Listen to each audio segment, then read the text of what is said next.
공식적으로는 인천국제공항 또는 간단히 인천공항이라고 불리는 인천국제공항은 수도 서울의 주요 국제공항이자 한국 최대 규모의 공항입니다. 아니, 한국에서는 3초 만에 끝내는 게 당연한 거라고요? 한국으로 이별여행은 독일 여자 볼링팀 공항 통로 걷자마자 얼바진 이유. 여기 한국으로 송별회를 왔다는 독일 여자 볼링팀이 있습니다. 그리고 이들은 렌터카를 이용해서 고속도로를 통과하다가 톨게이트에서 정색을 하며 화를 내고 마는데요. 이를 본 한국인 직원은 그들에게 톨게이트 문을 열어주지 않았고, 그렇게 그들 사이에 긴장감이 고조되던 찰나 한국인 직원이 입을 여는 순간 화를 내던 이들은 이내 충격을 받고 머리를 감싸쥐고 맙니다. 그렇다면 이 외국인들이 한국에서 대체 무슨 일이 있었던 것인지 자세한 내용 살펴보도록 하겠습니다. 안녕하세요. 저는 독일에서 볼링 선수로 활약하고 있는 말이라고 합니다. 저희 팀원들은 서로를 가족처럼 생각할 정도로 매우 친밀한 사이를 유지하고 있는데요. 최근에 저희 팀원들은 다른 팀으로 이적을 하게 된 안나의 송별회를 할 겸 이별 여행을 가기로 했습니다. 안나는 평소에 한국 드라마를 무척이나 좋아해서 밥 먹을 때도 항상 한국 드라마를 보며 밥이 코로 넘어가는지 입으로 넘어가는지 모를 지경이었는데요. 저희는 그녀의 한국 사람을 이미 알고 있던 터라 그녀를 위해 여행지를 한국으로 정한 것입니다. 감독님도 그동안의 안나의 노고를 인정하시고 한국에서 열리는 국제대회 참가를 명목으로 한국으로 보내주겠다며 넉넉한 지원금까지 약속하셨죠. 안나는 한국으로 간다는 사실에 눈물까지 흘리며 기뻐했는데요. 그녀는 한국은 죽기 전에 꼭 한번 가보고 싶었는데 혼자서는 엄두가 안 났다고 말했고, 저희 팀은 다시 한번 울음바다가 되어버렸습니다. 그렇게 한국으로 가기로 한 날짜는 점점 다가왔고, 저희는 설레는 마음으로 한국행 비행기에 탑승했습니다. 한국은 정말 놀라운 국가였어요. 일단 한국은 공항 규모부터가 상상 이상으로 엄청나게 컸는데요. 수많은 전지훈련과 국제대회에 참가해서 웬만한 공항들은 전부 경험해본 저희에게도 인천공항은 단연 압도적으로 느껴지더라고요. 그래서 공항까지 가는 것도 일이라고 생각했어요. 공항 규모가 크면 비행기에서 내려서 입국 수속장까지 이동하는 시간이 길어지기에 꽤나 필요하거든요. 그런데 시작부터 유산소 운동을 해야 하나 싶던 그 순간 갑자기 모르는 남자가 제 짐을 낚아채려고 하는 거 아니겠어요? 저는 당황해서 그 남성에게 지금 뭐 하는 거냐고 항의했는데 그 남자는 영어를 사용하며 자신은 공항 버스 기사고 버스에 짐 싣는 것을 도와주려 했다고 말해오더군요. 저는 그의 알 수 없는 말에 의구심을 가지며 주위를 둘러봤는데 저와 같은 비행기를 탄 사람들은 당연하다는 듯 버스에 올라타고 있었습니다. 그랬습니다. 한국 공항에서는 공항 내부까지 한참을 걸어야 하는 승객들을 배려해주기 위해 무료 버스 픽업이라는 놀라운 서비스를 제공하고 있던 거였죠. 사실 독일 공항 직원들은 무거운 짐을 낑낑대면서 들고 가는 할머니를 보고 도움을 주기는커녕 그저 짐 픽업 서비스는 유료이고 그마저도 미리 예약을 해야 한다는 무뚝뚝한 말만을 남기고 가버리기 때문에 저는 한국의 이러한 모든 승객들을 배려해주는 친절한 서비스에 감동을 받을 수밖에 없었습니다. 그리고 한국이 여행 시작부터 이러한 선진적인 모습을 보여주다니 이번 여행은 뭔가 즐거운 일만 있을 것 같다는 기분 좋은 예감이 들기도 했죠. 그렇게 저희는 안나가 미리 예약해뒀다던 렌터카를 살펴보기 위해 공항 바로 옆에 위치한 렌터카 업체로 향했는데요. 그런데 그 순간 저희는 도저히 믿기지 않는 장면을 목격하게 되었습니다. 바로 이곳은 분명 공항 한복판이었음에도 불구하고 웬 대형 은행이 떡하니 자리를 잡고 있었기 때문인데요. 보통 독일에서 은행은 경찰서와 가장 가까운 곳이나 치안이 어느 정도 확보된 곳에서나 찾아볼 수 있고 총으로 무장한 경비가 지키고 있는 게 기본입니다. 그러나 한국에서는 어떻게 범죄 위험이 높은 곳인 공항에서 은행을 찾아볼 수 있는 것이며 심지어 총을 들고 지키는 경비조차 없을 수가 있는 건지 저는 정말 기겁을 할 수밖에 없었습니다. 저희는 이곳에서 돈을 환전할까 싶기도 했지만 역시나 은행은 너무나도 오랜 대기를 해야 하므로 그냥 환전소로 향하기로 했는데요. 독일 은행은 기본적인 이체 업무를 하는데도 최소 3시간 이상은 대기해야 하거든요. 그런데 안나는 한국 드라마에서 봤다며 한국의 관공서 업무는 길어봐야 10분이면 끝난다는 다소 허무맹랑한 소리를 해오는 거 아니겠어요? 저는 드라마와 현실을 구분하지 못하는 안나가 다소 한심했지만 그녀를 잘 타이르고 환전소로 향하려고 했습니다. 10분 만에 은행 업무를 끝마칠 수 있다니 한국 드라마도 허풍이 참 심한 모양이었죠. 그러나 안나는 자신을 한 번만 믿어보라며 자신있게 은행 안으로 들어가는 거 아니겠어요? 저희는 전부 어처구니가 없었지만 그래도 이번 여행의 주인공인 안나의 기분을 맞춰주기로 했습니다. 그런데 그렇게 도착한 한국의 은행에는 순번을 정해주는 키오스크가 존재했을 뿐만 아니라 번호표를 뽑으니 정말로 5분도 안 되어 저희의 순번을 부르는 거 아니겠어요? 이건 도무지 믿기지가 않았습니다. 독일의 관공서 직원들은 사소한 업무도 몹시 느리게 처리할 뿐만 아니라 한국처럼 은행 업무가 세분화되어 있지도 않아서 직원들은 체계 없이 일해서 전문성조차 없습니다. 그래서 독일에서는 은행 업무를 보려면 반드시 휴가를 내고 하루를 전부 투자해야 하죠. 그런데 어떻게 한국에서는 대기 시간조차 TV나 무료 잡지를 읽으면서 편하게 기다릴 수 있는 것이며 5분도 안 되어 모든 업무를 끝마칠 수가 있는 건지 저는 한국 관공서의 효율적이고 전문적인 일 처리에 감탄을 할 수밖에 없었습니다. 그렇게 저희는 환전소에 들릴 필요도 없이 은행에서 빠르게 환전 업무를 마칠 수 있었고 렌터카를 이용해서 강원도로 향하기 시작했어요. 저희는 일단 강원도에서 열리는 대회부터 치르고 본격적인 여행을 시작하려고 했거든요. 그런데 한국은 고속도로 인프라조차 독일과는 수준이 다른 거 아니겠어요? 사실 유럽의 고속도로는 이게 포장도로인지 비포장도로인지 구분조차 안 갈 정도로 형편없이 망가진 채 방치되어 있고 각종 도로 노면 표시도 전부 지워져서 도저히 알아볼 수 없는 수준인 경우가 많거든요. 그러나 한국은 마치 어제 공사를 완료한 듯 무척이나 깔끔한 도로와 선명한 노면 표시 상태를 자랑하고 있었습니다. 저는 이러한 완벽한 상태의 고속도로는 정말 처음 경험해봤고 신나서 속도를 높이며 열정 가득한 드라이브를 즐기려고 하기도 했는데요. 안타깝게도 한국 고속도로는 과속감시 카메라가 엄청나게 촘촘히 설치되어 있었기에 저는 제 안의 질주 본능을 억제해야만 했습니다. 유럽에서는 도로교통을 어지럽히는 사람들을 규제할 만한 인프라조차 열악한데 감시 카메라는 띄엄띄엄 설치되어 있을 뿐만 아니라 그마저도 태반은 이미 고장난 지 오래인데요. 상황이 이러니 유럽에서는 어떤 도로에 어떤 카메라가 고장났는지에 대한 족보까지 만들어서 판매되고 있는 게 현실이죠. 그러나 한국의 감시 카메라는 한눈에 봐도 최신형 카메라였고 과장을 조금 보태자면 5분에 한 번꼴로 계속 보이더라고요.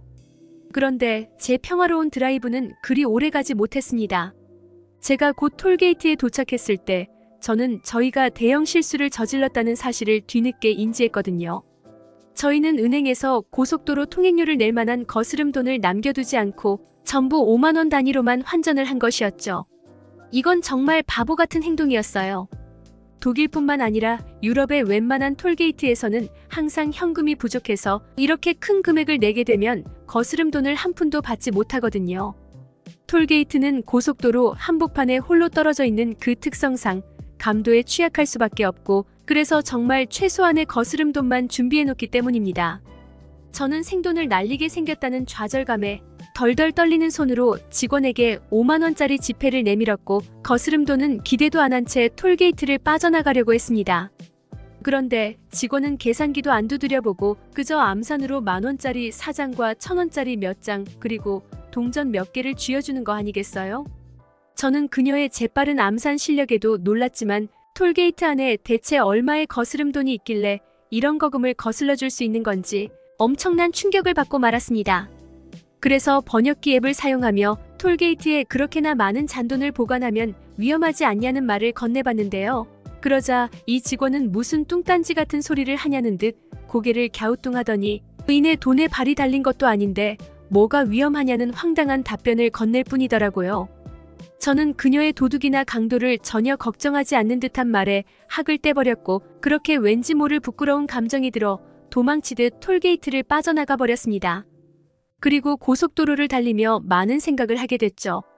한국인들은 그 어떤 상황에서도 자기 자신에게 부끄러운 행동을 하지 않는 모범 시민이었지만 독일은 한국인들의 수준에 반도 못 따라가는 부끄러운 모습만을 보여주고 있거든요. 유럽에서 톨게이트에 강도가 드는 사건은 너무도 흔해서 이젠 뉴스에조차 안 나오고 있고 거스름 돈의 반을 팁으로 주지 않으면 거스름 돈을 주지 않겠다고 선언하는 날강도 같은 톨게이트 직원도 상당히 많기 때문입니다.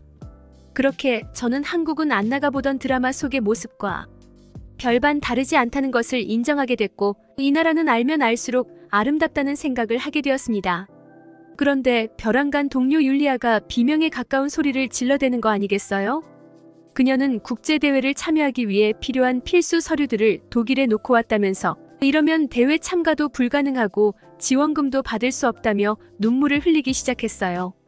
사실 한국 여행 경비는 저희에게 꽤 부담되긴 하지만 그렇다고 해서 감당하지 못할 금액은 아닙니다. 그러나 저희는 독일 협회에서 나오는 국제대회 참가 지원금으로 안나에게 마지막 선물을 해주려고 했거든요. 그녀는 장애가 있는 부모님을 모셔야 했기에 매번 싸구려 아마추어용 볼링 장비를 착용하고 통화도 제대로 안 되는 오래된 저가 휴대폰만을 사용했는데요. 그래서 저희는 돈을 모아서 그녀에게 선수용 장비와 최신 휴대폰을 사주려고 했습니다. 하지만 서류 담당을 맡았던 율리아의 실수로 저희는 현실적으로 한국에서 열리는 국제대회에 참가하지 못하게 됐고 그렇게 모든 계획이 물거품이 되어버리고 말았습니다. 아마 율리아가 그렇게나 서럽게 우는 이유도 안나에게 이별 선물을 해줄 수 없다는 사실 때문인 모양이었죠. 이제 해가 뉘엿뉘엿 져가는 상황이고 내일 당장 대회가 시작되기에 고속도로 한복판에 있는 저희가 서류를 다시 구비할 방법은 아무래도 없어 보였죠. 저는 차 안에 가득한 절망과 좌절의 감정을 조금 환기시키고자 가장 가까이에 있는 휴게소에 정차한 뒤 호흡을 좀 가다듬고 가기로 했는데요. 그렇게 한국의 휴게소에 들른 저희는 지금부터 어떻게 일정을 소화할지에 대한 진지한 이야기를 나누기 시작했습니다. 그런데 그때 잠시 화장실에 다녀오겠다던 율리아가 또다시 비명을 지르면서 돌아오더니 휴게소 안에 이상한 것이 있다며 저희를 잡아끄는 거 아니겠어요? 이런 중요한 순간에 촐싹대다니 저는 그녀의 행동에 화가 치밀어 올랐지만 일단 그녀를 따라가 보기로 했습니다. 그리고 율리아가 향한 곳에 도착했을 때 저희는 일동경악을 하며 할 말을 잃고 말았죠. 왜냐하면 한국의 휴게소에는 컴퓨터실이 존재했고 한국인들은 매우 저렴한 가격으로 게임을 하며 졸음을 쫓고 있거나 급한 문서 작업을 하며 시간을 보내고 있었거든요. 심지어 컴퓨터실 옆에는 프린트 카페가 존재해서 급한 인쇄 작업을 할 수 있도록 해놓았는데요. 휴게소 프린터는 독일의 볼링 협회에 있는 프린터보다 훨씬 고가의 최신형 프린터를 구비해둔 놀라운 모습을 보여주고 있더라고요. 즉 저희는 이곳에서 대회 참가에 필요한 서류들을 다시 정리할 수 있게 되었고 이건 국제대회에 참가할 수 있게 되었다는 뜻이었습니다. 저희는 이런 믿기지 않는 상황에 서로를 끌어안으며 기뻐했고 저희의 사정을 알 리 없던 한국인들은 그저 저희를 황당하다는 눈빛으로 쳐다볼 뿐이었죠. 어떻게 휴게소에 프린트실과 컴퓨터실이 존재할 수가 있는지 이건 정말 보고도 믿기지가 않았습니다. 사실 제가 살던 마을에도 이런 PC방이 생긴 적이 있는데요. 그러나 개인 단위로 온 컴퓨터 부품 판매상들이 야금야금 컴퓨터 부품들을 훔쳐가기 시작하더니 이내 PC방이 개업한 지 3일 만에 이민자 집단이 새벽에 컴퓨터와 모니터를 모조리 훔쳐가고 심지어 의자까지 전부 털어가서 근처 작물시장에 모조리 팔아넘겨버렸습니다. 독일의 처참한 시민의식은 그저 기본적인 PC방조차 감당하지 못하는 게 현실인 것입니다.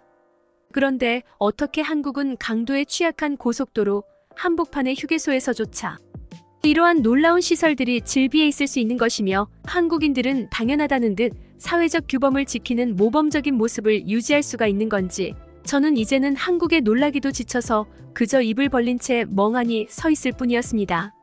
어쨌든 한국이 저희에게 준 감사한 기회 덕분에 저희는 실수를 만회하고 서류를 인쇄할 수 있었고 한결 가벼운 마음으로 강원도로 향할 수 있었습니다. 그리고 그렇게 도착한 강원도는 정말 놀라웠어요. 저희는 대회가 열리는 볼링장 근처에 숙소를 잡았고 잠시 밤 공기 좀 쐬려고 시내로 나갔는데요. 놀랍게도 한국은 밤임에도 모든 거리가 불빛으로 환했고 사람들도 당연하다는 듯 밤거리를 즐기고 있어서 위험하다는 느낌이 전혀 들지 않더라고요. 독일에서는 해가 지면 곧바로 집으로 들어가야 할 만큼 밤거리는 상당히 위험한 무법천지로 변하는데 한국은 독일과 치안 수준이 원이 다른 듯 했습니다. 그러나 더 놀라웠던 점은 따로 있었어요. 볼링장 한번 가려면 차를 타고 30분 이상 나가야 하는 독일과는 달리 한국은 엄청난 인프라 수준을 갖추고 있는지 볼링장을 찾아보기가 굉장히 쉬웠거든요. 심지어 강원도의 인프라는 서울이나 경기도 같은 주요 도시에 비할 바는 못 된다고 들었는데 그런 강원도에서조차 볼링장은 어렵지 않게 찾아볼 수 있었고 심지어 한국의 볼링장은 새벽까지 운영하더라고요.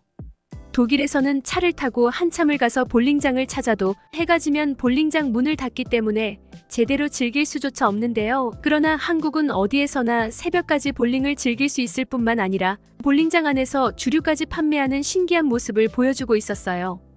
독일에서는 스포츠를 하다가 감정에 못 이겨 큰 싸움으로까지 번지는 일이 잦고, 그래서 스포츠 경기장에서는 주류를 절대로 판매하지 않는데요. 하지만 한국인들은 스포츠를 그저 취미 활동으로만 건전하게 즐기는 수준 높은 사람들인 모양이었습니다. 그렇게 저희는 잠깐 산책만 즐기러 나온 시내에서 볼링 연습까지 할 수 있었고, 스포츠에 감정을 싣지 않는 매너 좋은 한국인들과 즐거운 게임을 즐길 수 있었습니다. 그리고 다음 날 저희는 무사히 국제대회에 참가할 수 있었고, 실력이 출중했던 한국팀 두 팀에게 밀려 3위로 입상할 수 있었죠.